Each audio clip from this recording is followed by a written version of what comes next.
یہ ریڈیو ہمالیہ ہے۔ آج فروری 2022 کی 21 تاریخ اور ہمارے اسٹوڈیو کی گھڑیوں میں شام کے 4 بجا چاہتے ہیں۔ اب آپ ڈاکٹر امجد ایوب مرزا سے خبریں سنیے۔ پاکستانی مقبوضہ گلگت بلتستان کو پاکستان کا 5واں عبوری صوبہ بنانے کے بعد ہماری بچی کچی زمینوں پر قبضے اور حملے ہوں گے۔ یہ بات پاکستانی مقبوضہ گلگت بلتستان کے انسانی حقوق کے رہنما اور معروف انقلابی سیاستدان احسان علی ایڈوکیٹ نے کی۔ انہوں نے کہا کہ ابھی پاکستان ایک انتظامی نظام کے تحت لوٹ مار کر رہا ہے، لیکن عبوری صوبہ بنانے کے بعد پاکستان قانونی پروٹیکشن کے ساتھ اور ایک کانسٹیٹیوشنل تحفظ کے ساتھ زیادہ وحشیانہ اور جابرانہ طریقے سے ہمارے وسائل پر قابض ہو جائے گا۔ احسان علی ایڈوکیٹ نے کہا کہ عبوری صوبہ کے تحت پاکستانی مقبوضہ گلگت بلتستان کے 3 ڈویژنوں کے لیے قومی اسمبلی کی 3 سیٹیں رکھی جا رہی ہیں۔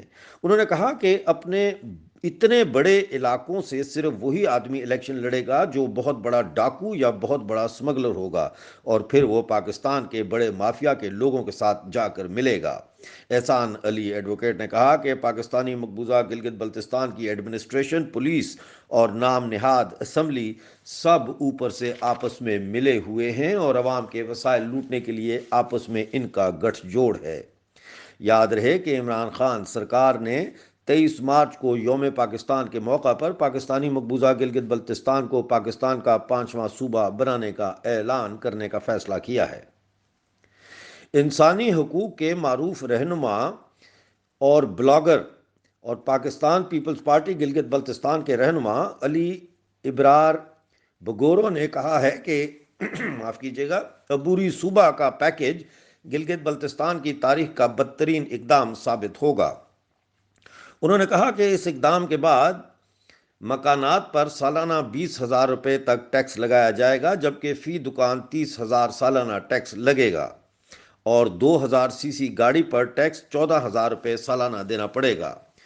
انہوں نے کہا کہ گائے بیل فی دانہ 5,000 روپیہ میونسپل ٹیکس دینا ہوگا، جبکہ فی بکری 700 روپے ٹیکس لیا جائے گا۔ اسی طرح گری تیل نکالنے والی مشین پر 20,000 روپے ٹیکس دینا پڑے گا، اور پہاڑ پر بکریاں چرانے پر مالیہ فی دانہ 100 روپے ٹیکس، جبکہ گائے کو پہاڑ پر چرانے کی صورت میں 500 روپے فی دانہ مالیہ نمبردار کے ذریعے وصول کیا جائے گا۔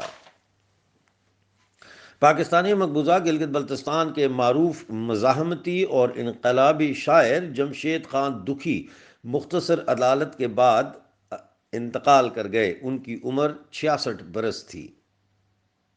پاکستانی مقبوضہ جموں کشمیر کے دارالخلافہ میں گندا پانی پینے سے لوگوں میں یرقان، اپینڈکس اور جلد کی بیماریوں میں تیزی سے اضافہ ہو رہا ہے۔ مظفر آباد اور ارد گرد کے علاقوں میں مضر صحت پانی کے چشموں اور واٹر سپلائی کا فراہم کردہ گندا پانی پینے کے قابل نہیں ہے، اور یہ سب کچھ کروڑوں روپے کے سالانہ بجٹ کے باوجود ہو رہا ہے جو صرف پانی صاف کرنے کے لیے دیا جاتا ہے۔ پاکستانی مقبوضہ بلوچستان میں پاکستانی فوج کے مکمل طور پر میڈیا اور انٹرنیٹ بلاک کرنے کے بعد بنگلہ دیش میں ہونے والے فوجی آپریشن سے بھی زیادہ ظالمانہ فوجی آپریشن کی شروعات کر دی گئی ہے، لیکن تمام بلوچ جنگجو تنظیمیں مل کر ہر جگہ ان کا بھرپور مقابلہ کر رہی ہیں، اور روزانہ کی بنیاد پر بڑی تعداد میں پاکستانی مردود فوجیوں کو جہنم وصال کیا جا رہا ہے۔ کئی فوجی چوکیوں سے فوجی بھاگ گئے ہیں، جن کی جگہ پر اب لیویز کو جبراً بھیجا جا رہا ہے۔ کئی چوکیوں پر اندر فوج ہے، لیکن باہر لیویز کو فوجیوں کی حفاظت کے لیے بطور گارڈ تعینات کیا گیا ہے۔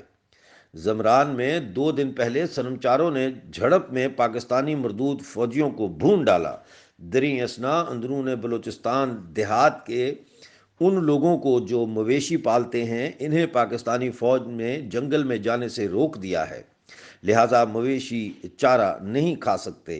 اسی طرح فوج کی اجازت کے بغیر کوئی اپنے بیمار رشتہ دار کو ہسپتال تک بھی نہیں لے جا سکتا، جبکہ ساری رات گولہ باری کر کے آبادیوں کو خوفزدہ کرنے کی کوشش کی جا رہی ہے۔ ادھر 20 فروری کو گوادر کے علاقے پسنی میں ایئرپورٹ روڈ پر واقع کالج کے قریب پاکستانی مردود فوج کی ایئر فورس گاڑی کو بلوچ لبریشن آرمی نے ریموٹ کنٹرول بم سے نشانہ بنا کر ایئر فورس کے کئی لوگ جہنم وصال کر دیے ہیں۔ Voice for Baloch missing persons اور نیشنل ڈیموکریٹک پارٹی کل دوپہر 3 بجے کوئٹہ پریس کلب کے سامنے جبری لاپتہ کیے گئے بلوچوں کے لیے احتجاجی مظاہرہ کرے گی۔ روزنامہ سنگر کی تحقیقاتی رپورٹ میں بتایا گیا ہے کہ جنوری 2022 میں پاکستانی مقبوضہ بلوچستان میں 53 سے زیادہ فوجی آپریشن کیے گئے، جس دوران 91 افراد کو جبری طور پر لاپتہ کیا گیا۔ اسی طرح جنوری میں 34 لاشیں ملی ہیں، جن میں 11 بلوچ شہید کیے گئے، ایک ماں کو شہید کیا گیا، جبکہ 10 لاشوں کی شناخت نہیں ہو سکی۔ رپورٹ میں بتایا گیا کہ فوجی آپریشن کے دوران 70 سے زائد بلوچ گھروں میں لوٹ مار کی گئی اور 2 نئے فوجی کیمپ قائم کیے گئے۔ گزشتہ روز سرچ آپریشن کے دوران بلوچ سرمچار سنائپر نے پاکستانی مردود فوج کے ایک کیپٹن حیدر عباس کو گولی سے نشانہ بنا کر جہنم وصال کر دیا۔ تازہ اطلاع کے مطابق بھمبور میں زمینی اور فضائی آپریشن شروع ہو گیا ہے۔ بھمبور کا علاقہ کوہلو اور ڈیرہ بھگتی کے درمیان پڑتا ہے۔ پاکستانی مقبوضہ بلوچستان میں بلوچوں کی جنگجو تنظیموں کے اتحاد براس نے اتوار کو گوادر میں بدوک کے مقام پر پاکستانی مردود فوجی قافلے پر حملہ کر کے 3 پاکستانی مردود فوجی جہنم وصال کر دیے اور کئی کو زخمی کر دیا۔ یہ حملہ مکران کوسٹل ہائی وے پر پیش آیا۔ آپ ریڈیو ہمالیہ سن رہے تھے۔ آج کا نیوز بلیٹن اپنے دوستوں کے ساتھ سوشل میڈیا اور واٹس ایپ گروپس میں شیئر کرنا نہ بھولیے گا۔ اگلے نیوز بلیٹن تک کے لیے ڈاکٹر امجد ایوب مرزا کو اجازت دیجیے۔